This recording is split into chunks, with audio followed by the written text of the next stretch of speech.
Society welfare వాళ్ళ రాష్ట్ర ఉపాధ్యక్షులు చెన్నై గారికి సింగింగ్ సర్పంచ్ రాహుల్ గారిని గోమాల ఉప సర్పంచ్ గారు ఇంజనీర్ గారిని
వాళ్ళు తీసుకొని అదే దాంట్లో పనిచేసి ఎక్కడికి పోయినా కూడా వారు చెప్పేది ఎడ్యుకేషన్ మీదనే. కాబట్టి మనం కూడా చైతన్య సమితి ద్వారా పిల్లల ఎడ్యుకేషన్ మీద దృష్టి పెట్టాలి. ముఖ్యంగా ఇంకా లిటరసీ లెవెల్స్లో ఎస్సీలు మిగతా వాళ్ళకంటే కూడా తక్కువ ఉన్నారు. ఈరోజు షెడ్యూల్డ్ ట్రైబ్స్ వాళ్ళు చదువు విలువ తెలుసుకొని చాలామంది చదువుకొని ఆ కుటుంబాలు కూడా మంచిగా బాగుపడ్డాయి. ఆ స్థాయిలో ఇంకా చైతన్యం మన ఎస్సీ వార్డులలో రాలేదు, కొద్దిగా వెనుకబడ్డాం.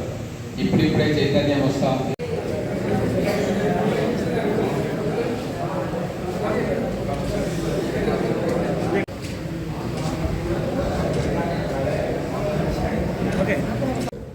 పేరు మూల కేశవులు, మాలల చైతన్య సమితి రాష్ట్ర వ్యవస్థాపక అధ్యక్షులు. ఈ రోజుతో మాలల చైతన్య సమితి 10 సంవత్సరాలు అభిభవించి పూర్తి చేసుకోవడం వలన ఈరోజు ఉత్సవాలు జరపడం జరిగింది. ఈ కార్యక్రమానికి ముఖ్య అతిథులుగా గౌరవ మాపునగర్ ఎమ్మెల్యే ఎన్ఎం శ్రీనివాసరెడ్డి గారికి వచ్చి కార్యక్రమానికి వచ్చి కేక్ కట్ చేసి అతను ఈ కార్యక్రమాన్ని విజయవంతం చేయడం జరిగింది. అతనికి ధన్యవాదాలు తెలియజేస్తూ 2024 ఆగస్టు 1వ తేదీన సుప్రీంకోర్టు ఎస్సీ వర్గీకరణపై ఇచ్చిన గైడెన్స్ను రాష్ట్ర ప్రభుత్వం ఖాతరు చేయకుండా సుప్రీంకోర్టు ఏమనిచ్చిందంటే ఈ రాష్ట్రంలో కులగణన చేసి ఎవరెవరు విద్యాపరంగా, ఉద్యోగపరంగా, రాజకీయంగా రంగాలలో అభివృద్ధి చెందారు, వార్డు మెంబర్ గారి నుంచి పెట్టుకుంటే ఎంపీ వరకు, ముఖ్యమంత్రుల వరకు అభివృద్ధి రాజకీయ అవకాశాలు, రిజర్వేషన్ ఫలాలు పొందారు. ఇవన్నీ కులగణన చేసి ఎంపెరికల్ డాటాను బహిర్గతం చేసి ఎంపెరికల్ డాటా ప్రకారంగా ఎస్సీ వర్గీకరణ చేయాలని శాస్త్రీయబద్ధంగా, రాజ్యాంగబద్ధంగా చెప్పినప్పటికీ రాష్ట్ర ముఖ్యమంత్రి గారు రేవంత్ రెడ్డి ఏకపక్షంగా మానల మీద కక్షగట్టి కావాలని ఉద్దేశపూర్వకంగా మాదిగల ఓట్ బ్యాంక్ కోసం ఎస్సీ వర్గీకరణను 3 భాగాలకు విభజించి ఏ గ్రూపులో 1, సి గ్రూపులో 9%, డి గ్రూపులో 5% రిజర్వేషన్ కేటాయించి మాలలకు అన్యాయం చేసిన సందర్భంగా రోస్టర్ పాయింట్స్ కూడా 16 నుంచి 20 వరకు పెంచడం వల్ల ఉద్యోగంలో కానీ, విద్యాపరంగా కానీ మానలకు ఎక్కడ కూడా ఉద్యోగాలు ఇచ్చిన పాపాన లేదు. ఉద్యోగాలు పూర్తిగా రాకుండానే పోయినవి. అంటే మానలు ఉద్యోగపరంగా కానీ, రాజకీయంగా కానీ అభివృద్ధి చెందకుండా ఎన్నికలు నెట్టివేసినటువంటి రేవంత్ రెడ్డి తక్షణమే ఎస్సీ వర్గీకరణ శాస్త్రీయంగా లేదు, రాజ్యాంగబద్ధంగా లేదు కాబట్టి రద్దు చేసి రోస్టర్ పాయింట్ను 22 నుంచి 16 తగ్గించి సవరణ చేయాలని చెప్పి డిమాండ్ చేస్తా ఉన్నాం. అలా చేయని పక్షంలో ఈరోజు విద్యాపరంగా కానీ, రాజకీయంగా కానీ, రాజకీయ ఉద్యోగ రంగాలలో అందరూ ధనబలం ఉన్న వాళ్ళే రాజకీయ అవకాశాలు పొందుతూ ఈరోజు రాజకీయంగా అభివృద్ధి చెందుతున్నారు. మరి ఈరోజు ఈ రాష్ట్రంలో దళితుల్లో ఎంతోమంది విద్యార్థులు పెద్ద చదువులు చదువుకొని మేధావులుగా ఉన్నారు. ఈరోజు ఉద్యోగులు లేక దుర్భర జీవితం గడుపుతున్నారు. అటువంటి విద్యార్థులకు ఈరోజు రాజకీయ అవకాశాలు రావాలన్నా ఉద్యోగాలు రావాలన్నా క్రిమినల్ విధానం అమలు చేస్తేనే అది సామాజిక సమన్వయం సాధ్యమవుతుందని చెప్పి మేము ఈ సందర్భంగా తెలియజేస్తూ ఉన్నాం. భవిష్యత్తులో క్రిమినల్ పైనే ఉద్యమం చేస్తాం. ఈ రాష్ట్రంలో మాల సామాజిక వర్గం కానీ మాజీ సామాజిక వర్గం కానీ మాజీ ఉప కులాలు ఎవరైతే రాజకీయ అవకాశాలు అందని వారు ఈరోజు ఆర్థికంగా అభివృద్ధి లేక ఎన్నికనేటి వేయబడిలు అలాంటి వారు మనకు భవిష్యత్తులో ఉద్యోగ రంగంలో కానీ రాజకీయ రంగంలో కానీ రిజర్వేషన్ ఫలాలు అందరికీ సమానంగా దక్కాలంటే మనం అందరం కలిసి ఉద్యమం చేయాల్సిన బాధ్యత మనందరిపైన ఉంది.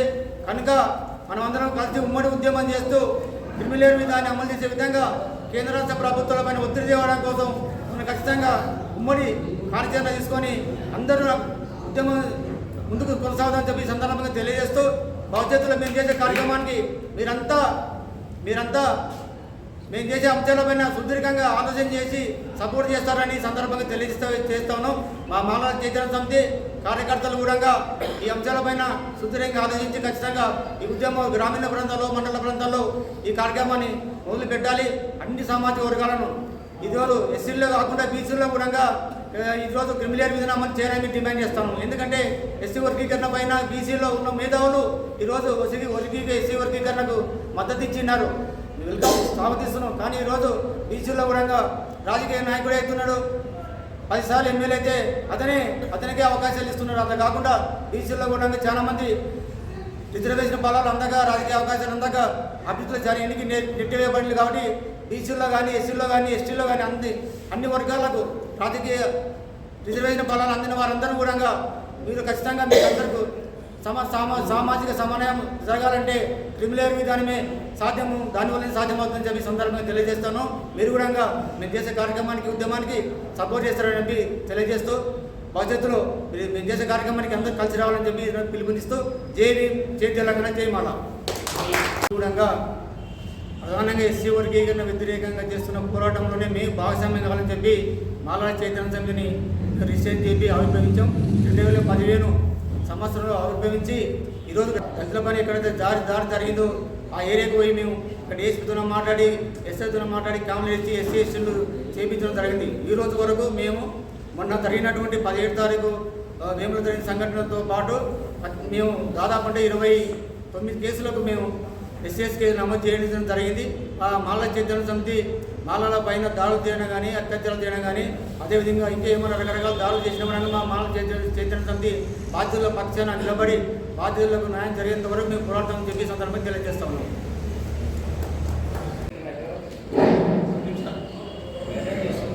మాలల చైతన్య సమితి 10వ వార్షికోత్సవానికి అధ్యక్ష చెన్నై గారికి, ఇక్కడికి వచ్చినటువంటి సర్పంచ్లకి, ఉప సర్పంచ్లకి, తర్వాత మాల నాయకులకి, మాల సోదరులకి నాయకుల నమస్కారాలు. మాలల మీద భూముల